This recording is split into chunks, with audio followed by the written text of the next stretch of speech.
Alright, so the topic of this lesson is, well, there's two things. It's how to improvise over all the things you are, famous jazz standards, American songbook, and we're gonna use a concept called key centers to as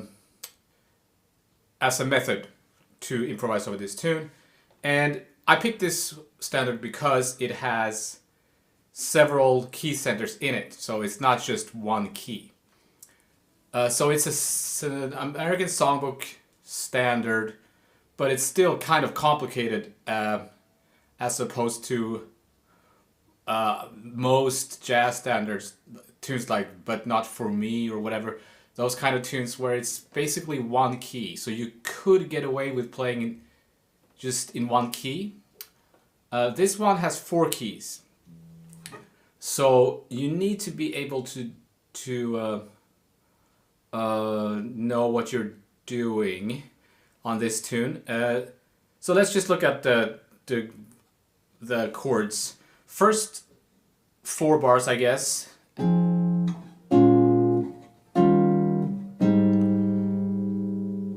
F minor, B flat minor, E flat 7, A flat major 7, and the next chord as well, D flat major 7.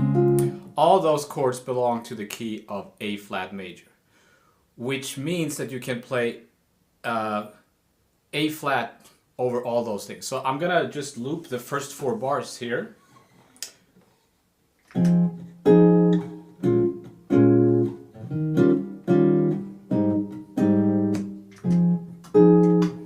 Okay, so this is F minor, B flat minor, E flat 7, A flat major.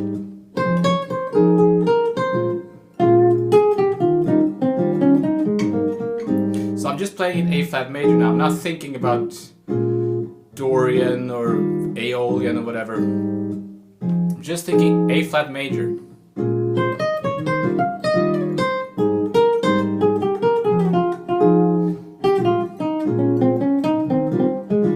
See if you can find little melodies or whatever. Maybe use some different intervals.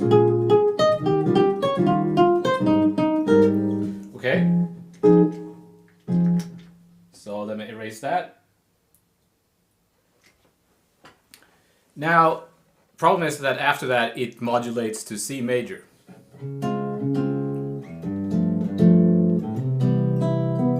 So I think you get the point. So what, instead of thinking of each chord, right, I'm thinking of groups of chords as a tonality. And I'm gonna get to why this is the pros and cons, as it were, of thinking this way. So we're moving on, then next we're in C major. Next chunk of chords, C minor 7, B flat 7, A flat major 7, I'm moving kind of fast here because I'm assuming that most of you watching are familiar with this song. So, and if you're not, you should probably learn the tune first and then watch this video. So it's the same chord progression, just a new key, right? We're in A flat major here. So I could do the same thing there and just practice those chords, but I'm moving along here for time's sake. Then it modulates to G major.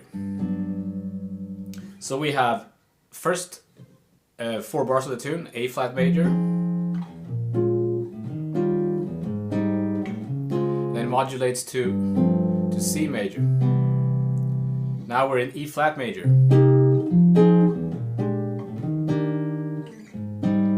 Modulating to G major. And then we're staying in G major for a while. And now we're moving to E major. And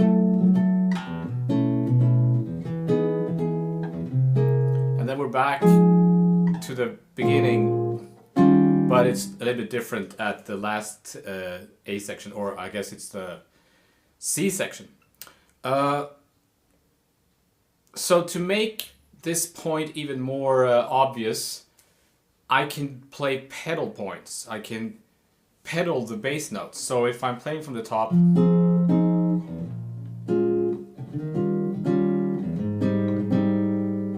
here I can play just a G pedal. Then I'm next section.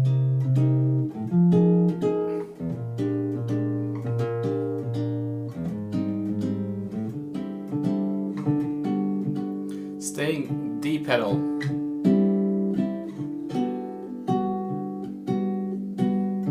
And then a B pedal. So when you're pedaling, it could be the root or the fifth, right? So I'm choosing to pedal the fifth of the tonic. That opens up a whole lot so that you're not so concerned with each chord, right? It gives you a bigger, longer stretches of the chords to play over. So I'll make a backing track doing this, and then hopefully you'll see what I'm talking about, and then I'll show you how you can improvise over that. Okay, so I'm not pedaling the A section, I mean the first bars, because to me that's kind of those chord changes are kind of what makes the tune, so I want to maintain that bass motion there. So from the top,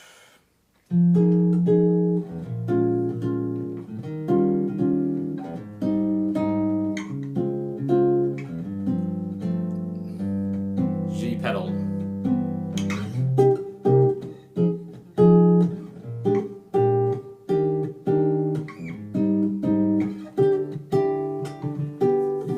D pedal,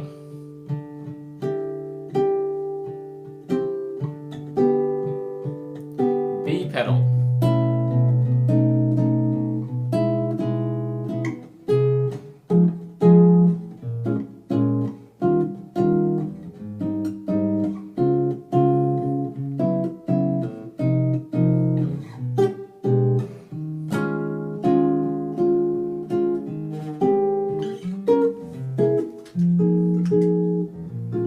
okay, so hear me. A flat major, C major, A flat major,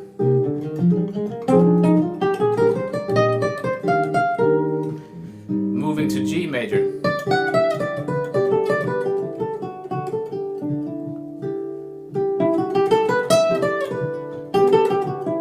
E major, A flat major,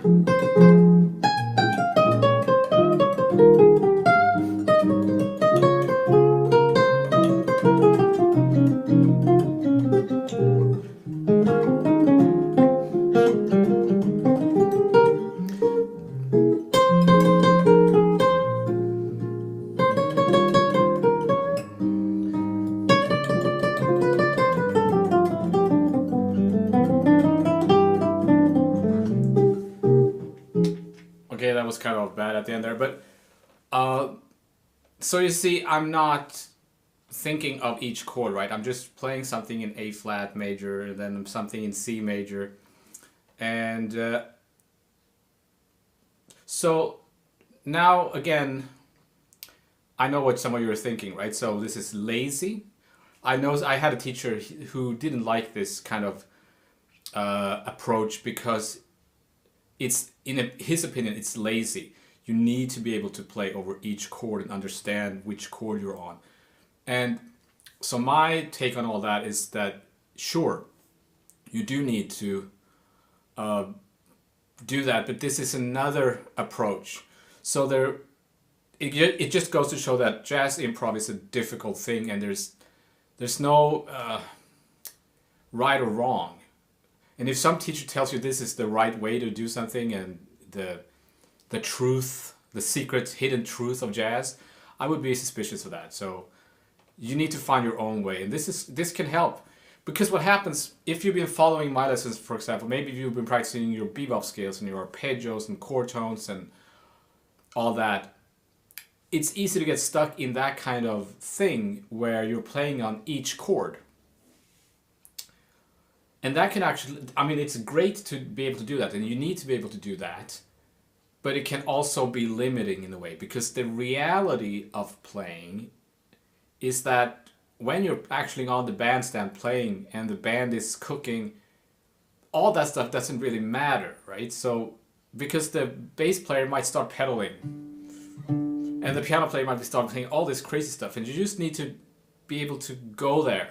So you can't be thinking about, oh, is this Lydian on this chord, and is this the diminished? But the more you've practiced like that, the more you've practiced playing on each chord the right scale and the right whatever, that's gonna make you more or less sophisticated as a player. So, but you also need to be able to let go of all that. And this could be, again, this is a great way to just play more by ear. Because what happens is that I'm ignoring a bunch of chords, right? So there's a C7, and the fourth line from the end, there's a C7 altered, right, going back to F minor. So I'm ignoring that scale, or whatever scale that would be. And I'm also ignoring the second last line from the end there. D flat major 7, D flat minor 7, C minor, B diminished. Those would be different. You actually not so that's not a key center. You should actually play the right scale for each of one of those chords. But for now, I'm choosing to ignore that and just playing A flat major over the whole thing. And there's a difference between that being lazy doing that or choosing to do that, if you know what I mean. So you can try different approaches, not just playing the scale. So I can play a bop scale, for example. Every time I play a major bebop scale for each key center. So let's see what that sounds like. So A flat major bop scale.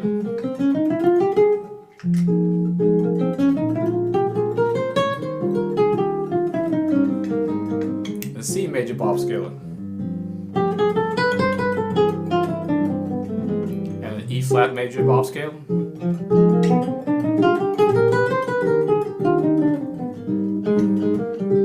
and G major bop scale.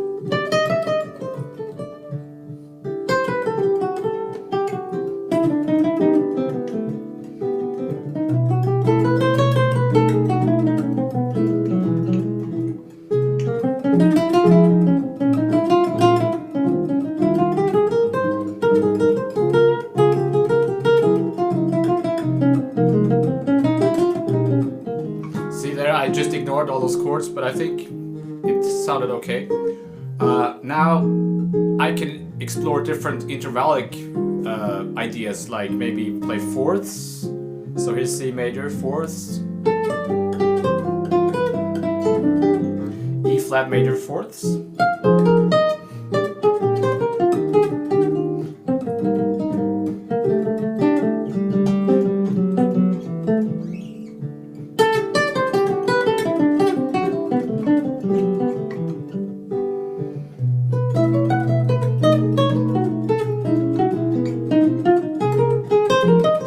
Pentatonics, A flat major pentatonic.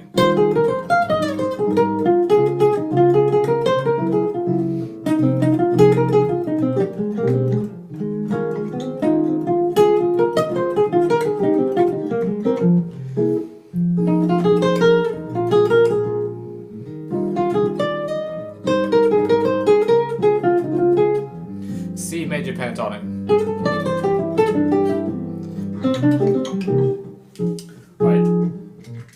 Got a little ahead of myself there. There are many different ways you can explore the possibilities of this kind of practicing. So you could also choose to treat each pedal as a dominant tonality. So when it goes to D major, or sorry, G major, I could think of that as a D dominant. Play dominant bop scales or more adventurous scales. So this could actually lead you into the concept of playing outside, but that's for another lesson in the future. So that was my little take on All the Things You Are and key centers, and I shall see you next time.